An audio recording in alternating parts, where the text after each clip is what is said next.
contrary to the introduction, these are all pretty G-rated, so just take it easy. So, as I mentioned, yeah. Oh, I'm sorry. Uma, can you please give us the timing rules for table topics? Of course. For each response, we will have 1 to 2 minutes. At 1 minute, I will hold the green. At 1.5, I will hold the yellow. And at 2 minutes, I will hold the red. Thank you, sir. Thank you. So to start us off, as I mentioned in the beginning, flowers come in all shapes and sizes and colors, and they're all very pretty. What is your favorite flower, or do you have a favorite flower, and what is it? Atia. Ooh.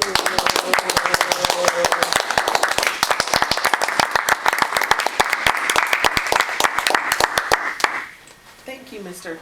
Table Topics Master. It's a little hard for me to choose one, but the first one that comes to mind are tulips.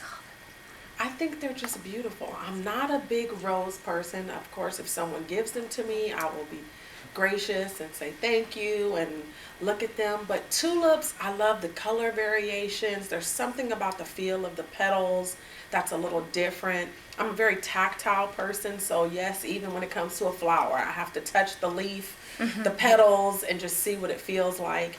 And like I said, the color variations, they actually come in one of my favorite colors, which is that burnt orange, kind of a coral color. And for Easter, I almost bought some, but my daughter was with me, and she didn't see the beauty in my tulips. She saw the beauty in roses. So I tried to give her my spill on everybody does roses. Let's be different, differentiate yourself. But she wasn't really toying with that idea too much. She shut me down. We went forward. We bought a rose mixture, and it had some, I believe, irises. And then I can't think of the other one, but it's a really tall plant. I'm going to find out what it is.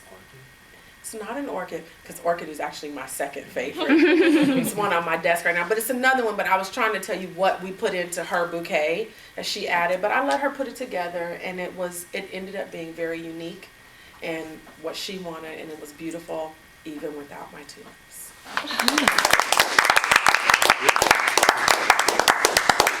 Tulips always remind me of spring. I don't know. I think it's because my mom used to always plant them out in the yard too and have them in other places, but they're very springy to me. That and daffodils, they're the ones that, like they're like yellow usually, and they have like the little, I think they're in like the Alice in Wonderland, like in the cartoon one. I don't know. So flowers are used in a variety of foods. They're used for spices, they're used for flavoring. Things like saffron, for instance, comes from flowers. I think cloves, things like that, come from flowers or parts of flowers.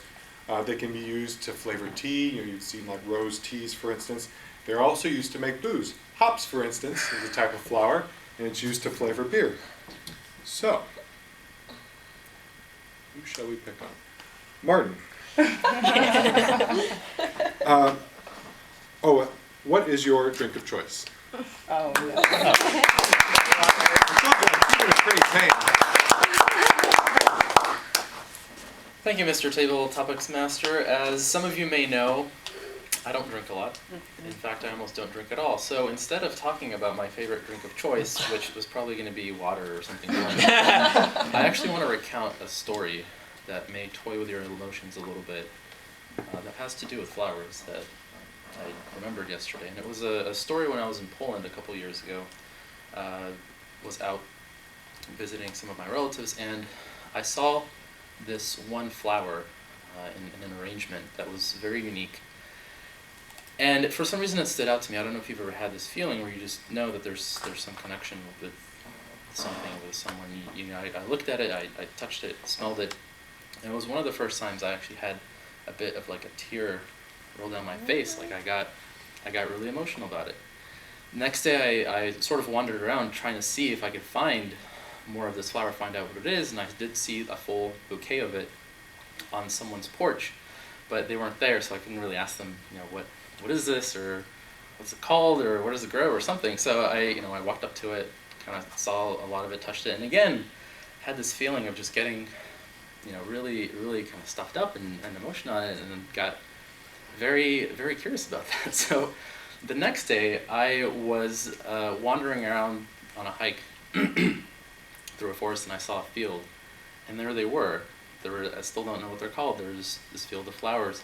So I ran in there, and just, it was just absolutely amazing. I, almost couldn't breathe. There was tears running down my face, and that was the moment that I realized that I was allergic to pollen.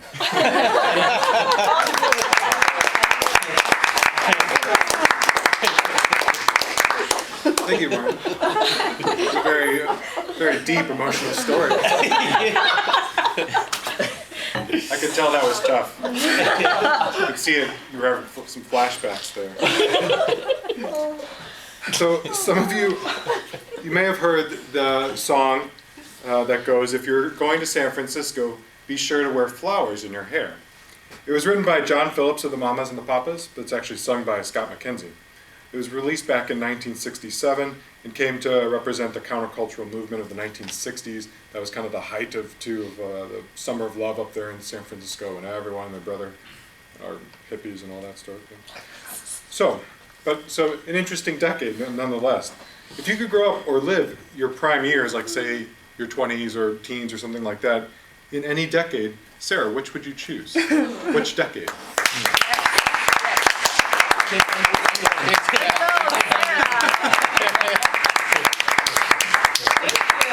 Victorian England.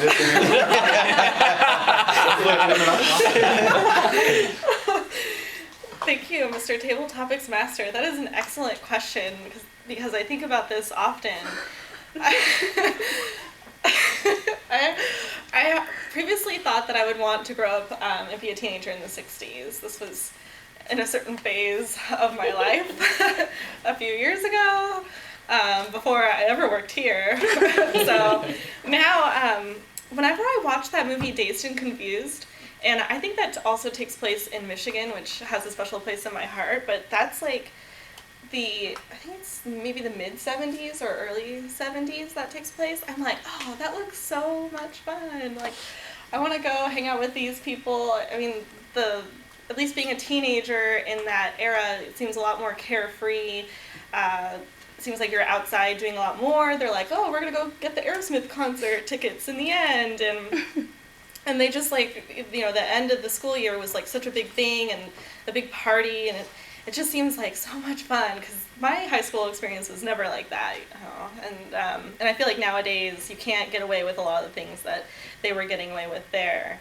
And so when I think about when I would want to go back and redo, I'm like, oh, I just want to be a kid or a teenager in the 70s and get into that classic car and skip school and go to a concert. So that's what I'd like to do.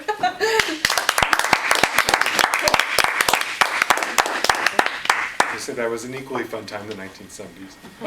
I'm more of a, I think, 50s guy myself. Think like our late 50s, early 60s, like think Mad Men, right? They're all wearing the suits and that sort of thing. I don't know. Seems like it'd be a fun time. Mary Jane.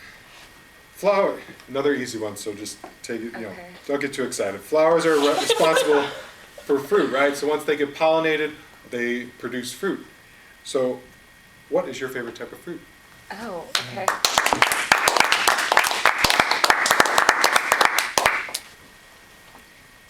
I love to listen to island jams. I don't know if you guys know what that is, but in Hawaii there's a lot of easy listening music, and one of the more popular fruits in Hawaii is the mango.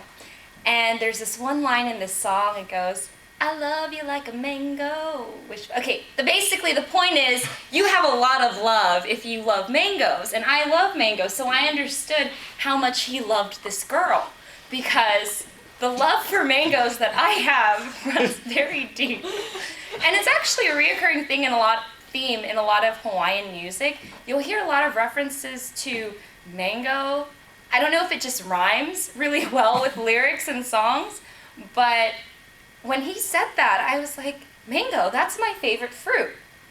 Tulips are also my favorite flower. So circling back to your first question, which you didn't ask me. Also, to your opening thought, you were talking about how flowers are used for reproduction. One of my biggest things is how flowers are chopped and cut and killed, essentially, to give to other people as gifts. And I really didn't appreciate getting flowers from people. But last Valentine's Day, I actually got a dozen tulips. And what they did is they had the bulbs still attached to them, and they were in a vase of water with the roots still like floating and alive and, flaying around and doing their flowery thing, just toying with my emotions. But what it did essentially was made me really excited because they did not have to die for me. Thank you, Mary Jane. I feel like you have a lot to get off your chest there. This has been a heavy table topic.